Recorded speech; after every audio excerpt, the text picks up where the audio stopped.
ভারতের সাথে সম্পাদিত আমাদের সমস্ত চুক্তিগুলো রিভিউ করা, যে সমস্ত চুক্তি আমাদের জাতীয় স্বার্থের পরিপন্থী সেগুলোকে যাতে বাতিল করা হয় সেই জন্য বিভিন্ন রাজনৈতিক দলগুলো সরকারের কাছে প্রস্তাব দিয়েছেন, সরকার শুনেছেন এবং সরকার এই ব্যাপারে একমত হয়েছেন। আমরা সবাই একসাথে হয়েছি, ঐক্যবদ্ধ হয়েছি।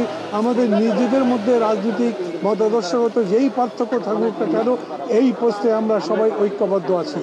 আলোচনার মধ্যে যে প্রস্তাবগুলো এসছে তার মধ্যে কয়েকটা কথা কয়েকজন বলেছেন, ভারতের সাথে সম্পাদিত আমাদের সমস্ত চুক্তিগুলো রিভিউ করা, যে সমস্ত চুক্তি আমাদের জাতীয় স্বার্থের পরিপন্থী সেগুলোকে যাতে বাতিল করা হয় সেই জন্য বিভিন্ন রাজনৈতিক দলগুলো সরকারের কাছে প্রস্তাব দিয়েছেন, সরকার শুনেছেন এবং সরকার এই ব্যাপারে একমত হয়েছেন। তারা নিজেদের কথার মধ্যে দিয়ে সেটা প্রকাশ করেছেন যে আমরা বাংলাদেশ স্বাধীনভাবে নিজেদের সম্মান নিয়ে বন্ধুত্বের সম্পর্ক নিয়ে বাঁচতে চাই।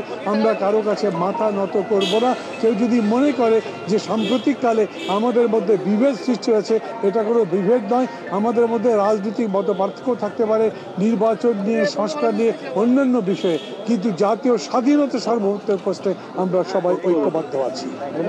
কোনো প্রশ্ন আছে আপনাদের? হ্যাঁ, আচ্ছা, বাংলাদেশের স্বাধীনতা সার্বভৌমত্ব এই বিষয়ে আমরা বাংলাদেশে একটা জাতীয় ঐক্য গড়ে তোলার জন্য আমরা ঐক্যমত হয়েছি। আমরা মনে করি সরকার এবং দেশের শিক্ষার্থী, রাজনৈতিক দল, শ্রেণী পেশা, দেশের সকল রাষ্ট্রীয় প্রতিষ্ঠান, সিভিল সোসাইটি, বাংলাদেশের সমস্ত জনগণ আজকে ঐক্যবদ্ধভাবে এই দেশকে তার অস্তিত্ব, তার স্বাধীনতা সার্বভৌমত্বের জন্য এক হয়ে লড়াই করবে। তার জন্য আমরা বলেছি এই ঐক্যের প্রকাশ হিসেবে সারা দেশে একটা দিবসে আমরা জাতীয় পতাকা হাতে আমরা সবাই দাঁড়াবো। এই বিষয়ে হয়তো দ্রুতই সিদ্ধান্ত আসতে পারে।